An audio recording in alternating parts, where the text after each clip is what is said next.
致力推动女子棒球的国际裁判刘伯钧，最近又有优秀表现。20日，他在纽约联合国总部获得国际奥会女性羽奖，这是由国际奥会和联合国妇女委员会合办，每年从5大洲各挑选1名，在各领域促进女性的人。刘伯钧成为台湾第1位，也是真正的台湾之光。棒球裁判主审刘伯钧，我相信你们能理解，对女性来说，成为领导者是有多困难。我们不能只是好而已，我们必须更好充分展现大方和自信。她是刘伯钧，是戏剧《通灵少女》的原型人物，也是首位台湾棒球女主审。这回在美国纽约获奖时，特别发表了感言。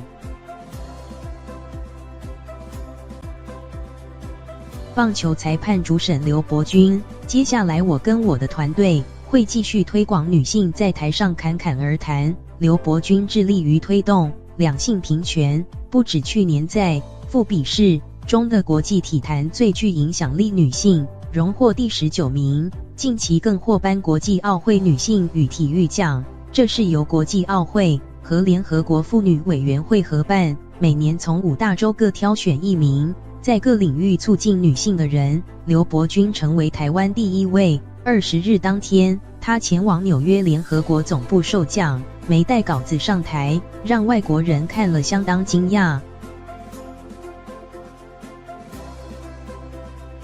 脸书 PO 文写着，他在致辞后，有人问他稿子谁帮你写的，他回答我自己写的。对方又问你不用带稿上台致辞，他指出这辈子能以台湾人身份在联合国发表致辞，怎么会需要稿子？刘伯钧霸气回应，不只让对方印象深刻，许多网友夸赞他是最骄傲的台湾人，赴美荣耀获奖，为台湾争光。